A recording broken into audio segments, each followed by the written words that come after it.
काका, ये धारा 370 क्या है?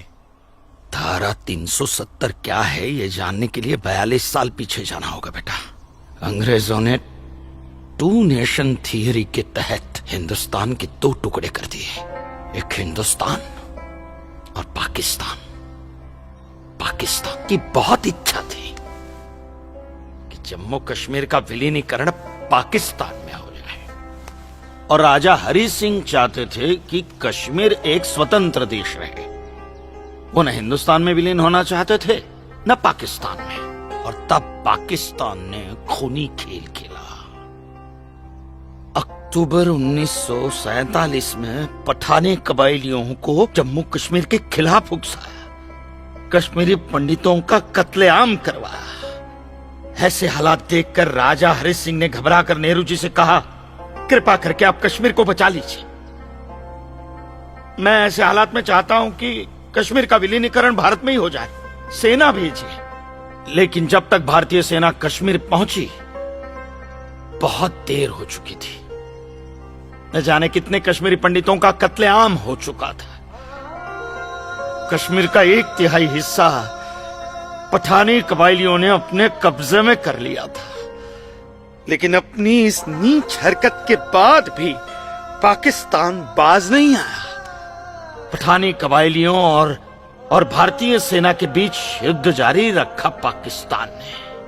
संयुक्त राष्ट्र सुरक्षा परिषद के 3 सदस्य आयोग की रिपोर्ट पर 13 अगस्त 1948 को पठानी कबायलियों और भारतीय सेना के बीच युद्ध विराम घोषित हुआ, और यह तय किया गया कि कश्मीर समस्या का हल जनमत के आधार पर ही होगा। सितंबर 1951 में मताधिकार के बाद एक बार फिर जम्मू कश्मीर के भारत में विलय की पुष्टि की गई, मगर इसी दौरान शेख अब्दुल्ला ने अपने हाथों से धारा 370 का ड्राफ्ट तैयार किया और नेहरू जी को सौंपा।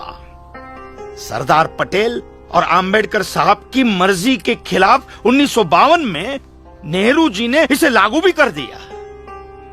इसी धारा 370 की वजह से नेहरू जी ने कश्मीर को एक ऐसा विशेष दर्जा दे दिया जिसमें जम्मू कश्मीर राज्य ने हिंदुस्तान से अपना एक अलग संविधान स्थापित कर लिया।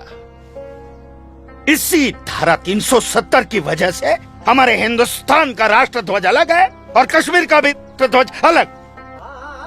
इसी धारा 370 की वजह से कश्मीर की कोई भी महिला यदि भारत के किसी भी अन्य राज्य के नागरिक के साथ शादी करती है तो उस महिला की नागरिकता समाप्त हो जाती है।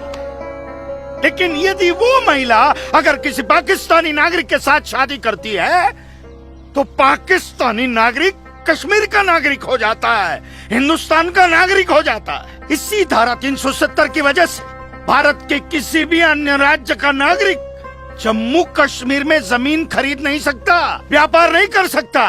लेकिन जम्मू कश्मीर का नागरिक भारत के किसी भी अन्य राज्य में जाकर अपना व्यापार कर सकता है, जमीन खरीद सकता है, कुछ भी कर सकता है। अरे ये बिग लैंड एबोल्यूशन है, क्या है पता है? यदि जम्मू कश्मीर का कोई भी मुसलमान जमीन ठेके पर लेकर खेती करता है तो कश्मीर की सरकार उस हिंदू को बिना मुआवजा दिए वो जमीन जबरन उस मुसलमान को दे सकती है। ये है बिग लैंड एबोल्यूशन एक्ट, ये है धारा 370-35 से, और इसी का नतीजा है ये गिरधारी जी का फैसला। और सिर्फ यही नहीं, ये जो सरकार की ऋण निरस्तीकरण योजना है ना, इसके अंतर्गत उन सारे मुसलमानों का कर्जा माफ कर दिया जाएगा जो उन्होंने हिंदुओं से लिया। बताइए